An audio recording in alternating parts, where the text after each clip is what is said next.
बिस्मिल्लाहिर्रहमानिर्रहीम अस्सलाम वालेकुम। मैं हूं नात ख़्वाह मोहम्मद बिलाल भट्टी और आप मेरा यूट्यूब चैनल देख रहे हैं बिलाल भट्टी। उम्मीद करता हूं मेरे तमाम दोस्त, मेरे तमाम चाहने वाले खैरियत से होंगे, ठीक होंगे।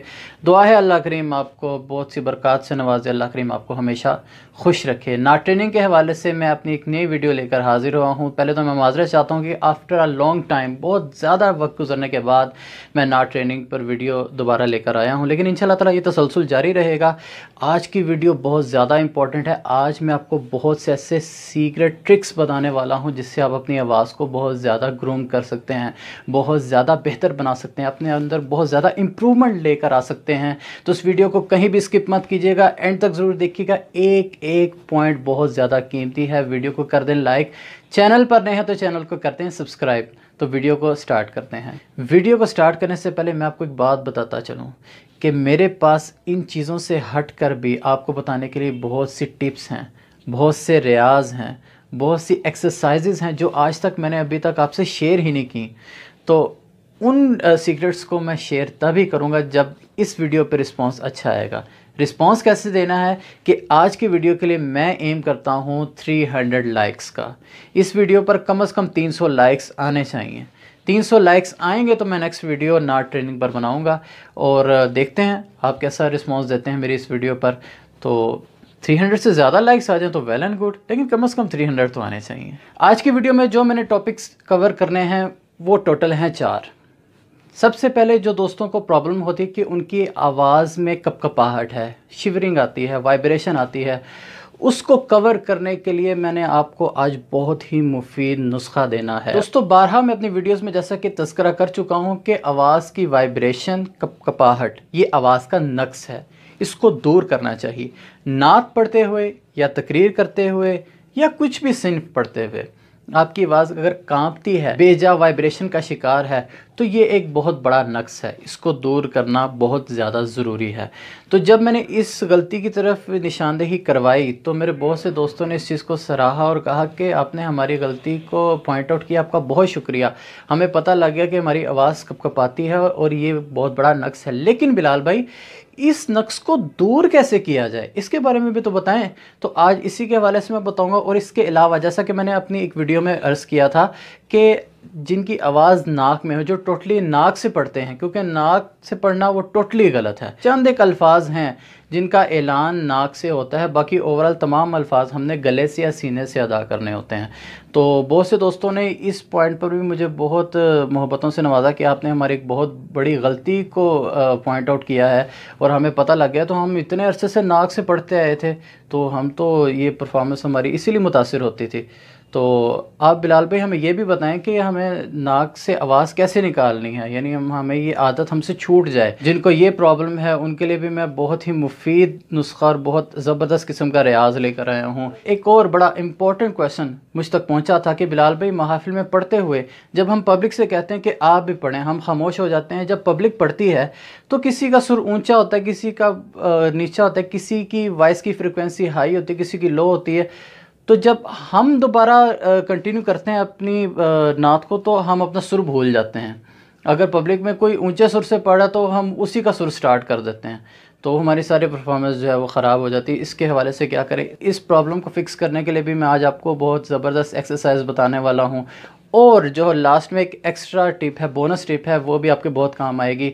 तो सबसे फर्स्ट टॉपिक की तरफ चलते हैं कि नाक से आवाज़ को कैसे निकाला जाए। तो दोस्तों, जैसा कि मैंने अर्ज़ किया कि नाक से पढ़ना टोटली गलत है। चंद एक ऐसे अल्फाज हैं कि जिनका ऐलान नाक से होना बहुत ज़रूरी है और वो अदा ही नाक से होते हैं। वो ऐसे अल्फाज कौन से हैं, नोट फरमा लें। नून, नून गुन्ना और मीम, ये 3 अल्फाज ऐसे हैं कि जिनकी अदायगी सिर्फ़ और सिर्फ नाक से ही होती है। इसके अलावा अलिफ से लेकर ये तक जितने भी अल्फाज हैं सभी को आपने सीने से या रगी से अदा करना है, नाक में नहीं जाने देना। एक बात क्लियर होगी, आपको पता लग गया कि कौन से अल्फाज नाक से अदा होते हैं और कौन से नहीं। अगले पॉइंट की तरफ आते हैं कि आपको पता कैसे लगेगा कि आप नाक से पढ़ते हैं। तो इसके लिए भी बहुत ज़बरदस्त एक्सरसाइज मैं आपको बताने लगा हूँ। जो दोस्त ये जज नहीं कर पाते कि उनकी आवाज़ गले से है, रगी से है या नाक से है, तो उनकी आज मुश्किल में आसान करने लगा हूँ। ये एक्सरसाइज करने के बाद वो ये जज कर सकेंगे कि उनकी आवाज़ बेजा नाक में जाती है या नहीं। आपने करना कुछ नहीं है, सिर्फ छोटी सी एक्सरसाइज है कि आपने अपनी नाक को अपने हाथ उंगलियों की मदद से बंद करना है और कोई भी कलाम शुरू कर देना है। ठीक है, जहाँ जहाँ पे आपके अल्फाज नाक में जाएंगे आपकी नाक वाइब्रेट करेगी, आपको हाथ पे फील हो जाएगा कि मेरी आवाज़ नाक में जा रही है। तो आपको पता लग जाएगा कि हाँ यार, मेरी जो अल्फाज जो नहीं जाने चाहिए थे नाक में वो भी नाक में जा रहे हैं। तो मैं आपको छोटी सी एग्जांपल बताता हूँ। मैं के बेवुक तो बेमाया हूँ। अब देखें, जहाँ जहाँ मैं और माया हूँ लफ्ज़ आए हैं, मैं और माया, ये मीम से शुरू हो रहे थे, ये आवाज़ मेरी नाक में गई है, बाकी सारा मैंने सीने से पढ़ा है। तेरी महफिल में चलाया हूँ, महफिल में हूँ, ये अल्फाज अपने नोट की जिसमें नून गुन्ना और नून का इस्तेमाल हो रहा था, मीम का इस्तेमाल हो रहा था, वो ऑटोमेटिकली मेरी नाक में गए, जो जाना बिल्कुल ठीक है। बाकी सारे अल्फाज मैंने सीने से अदा किए हैं। अगर इस एक्सरसाइज के दौरान आपकी सारी आवाज़ ही नाक में जा रही है, फिर ये मसले की बात है। तो इसको फिक्स कैसे करना है कि आपने इस एक्सरसाइज को करते हुए आपने अपने मोबाइल का वॉइस रिकॉर्डर ऑन करके रखना है और आपने ये रियाजत करनी शुरू कर देनी है। आपने एक नात का एक अंतरा पढ़ लिया, आपने फिर उसको सुनना है। सुनने से आपको अंदाज़ा हो जाए कि हाँ यार, ये वाले पॉइंट पे मेरी आवाज़ साफ नाक में गई है। तो फिर आपने उसको सुधारने की कोशिश करनी है और आपने फिर कोशिश करनी है कि मेरी आवाज़ नाक में ना जाए। ठीक है, तो फिर आप जब हफ्ता 10 दिन इसी तरह रोज़ प्रैक्टिस करेंगे तो आपका ये मामला इंशाल्लाह ताला क्लियर हो जाएगा। लेकिन शर्त ये है कि आपने डेली प्रैक्टिस करनी है इस तरह से, तो इंशाल्लाह ताला आपके सारे प्रॉब्लम सॉल्व हो जाएंगे। अगले पॉइंट की तरफ आते हैं कि अपने सीने से वाइब्रेशन को किस तरह से ख़त्म किया जाए, अपने सीने की आवाज़ को स्ट्रेट कैसे बनाया जाए, मजबूत कैसे बनाया जाए। तो इसके लिए आज एक बहुत ही ज़बरदस्त आपको मैं रियाज़ बताने वाला हूँ। आप इंशाल्लाह ताला मुझे दुआएँ देंगे और इसको आप करके देखेंगे, आपको अपने अंदर इम्प्रूवमेंट फ़ील होगी। नोट फरमा लें कि जिस तरह से इंग्लिश के वोवल्स हैं AEIOU, ठीक है, इनका आपने रियाज़ करना है, इनको यूज़ करते हुए अपनी आवाज़ को मजबूत बनाना है। AEIOU, इन वर्ड्स को आपने बतौर रियाज यूज़ करना है। कैसे? AEIOU,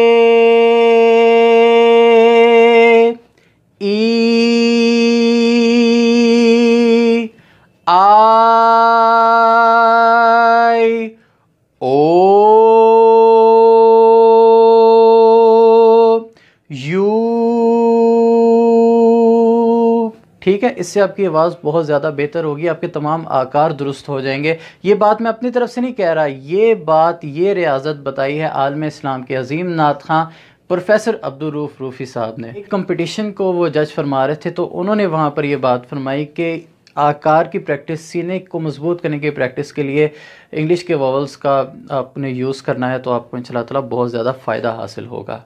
यानी कहने का मकसद ये है, अगर आप ए पे अगर आप प्रैक्टिस करें अपने सुर की, तो वो ए कांपना नहीं चाहिए। ए ई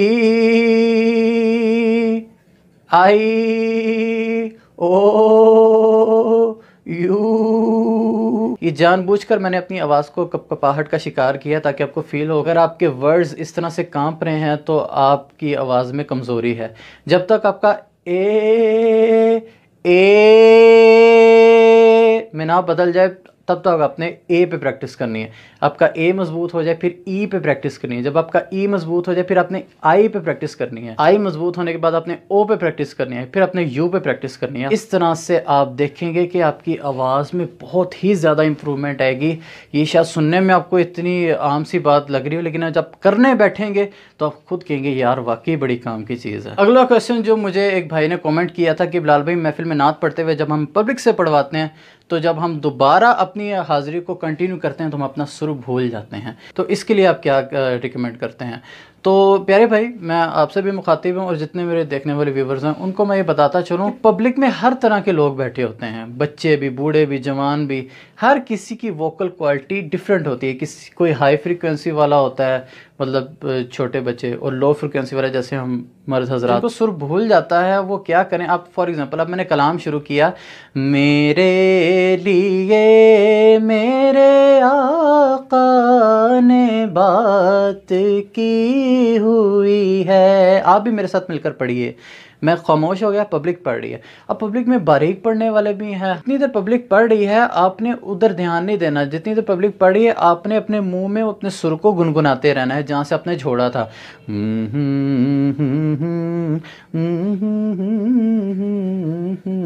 यानी माइक साइड पे करके जितनी देर पब्लिक पढ़ रही है आपने अपने मुंह के अंदर अपने सुर को गुनगुनाते रहना है ताकि आपका सुर मिस ना हो, आप अपने सुर को ना भूलें।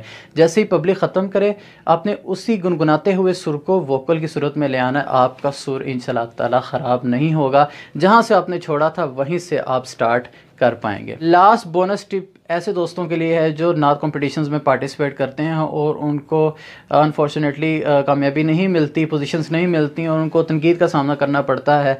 तो उनको मैं ये चीज़ अर्ज़ करता चलूँ कि फ़न का आना बहुत अच्छी बात है, लेकिन फ़न को फ़न की जगह पर दिखाना ये कमाल है। तो किसी चीज़ की जो ज़्यादती है ना वो मुनासिब नहीं होती। फॉर एग्ज़ाम्पल, अगर खाने में नमक है ना, नमक कितनी एक टेस्टी सी चीज़ है, लेकिन उसको अगर थोड़ा यूज़ किया जाएगा, लेकिन आप पूरी चम्मच भर के अगर आप किसी सालन में डाल देंगे तो यकीन करें वो आपसे एक लुकमा भी नहीं खाया जाएगा। तो कहने का मकसद ये है कि फ़न अगर आपको आता है बहुत अच्छी बात है, लेकिन फ़न को इतना दिखाएं मुनासिब सा कि जो अच्छा भी लगे, भला भी लगे। दोस्त क्या करते हैं, कंपटीशन में आए, अब माइक पकड़ा, जो वर्दों पे वर्दें, जो जगहों पे जगहें, जो गरारियों पे गरारियाँ पहले जुमले पे लगा देते हैं। जजेस वहीं पे आपको इग्नोर करना शुरू कर देते हैं। असूल ये है कि पहले आप अपनी अस्थाई सिंपल स्ट्रेट पढ़ें। आप बता दें कि मैं ये पढ़ने वाला हूँ, ये इसकी तर्ज है, इस राग में है। अब अगली बार जब आपने इसको रिपीट करना है, इसमें आप अपना फ़न दिखाएं, अपनी जगह दिखाएं, भरपूर तरीके से दिखाएं। लेकिन ये चीज़ अपने पल्ले बांध लें कि जब अपने नात कॉम्पिटिशन्स में स्टार्ट करना है, सबसे पहले अपने स्ट्रेट पढ़ना है, पहली 2 लाइन्स को या पहले अंतरे को। तो इससे ये होगा कि जजेस को पता लग जाएगा कि ये पार्टिसिपेंट ये पढ़ने वाला है। उसके बाद जब आप रिपीट करेंगे उसमें आप जगह लगाएंगे। जजेस को भी पता है कि अब इसने फ़न भी दिखाना है, वो आपको भरपूर टाइम देंगे। तो ये इस चीज़ की टेंशन ना लिया करें कि मेरे पास टाइम थोड़ा, हमने पहली लाइन में ही जगह लगा देनी है, उससे आपकी परफॉर्मेंस ख़राब होगी।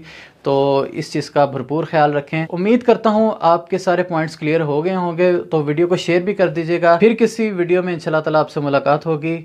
यहाँ पर मुझे दीजिए इजाज़त। अल्लाह हाफ़िज़।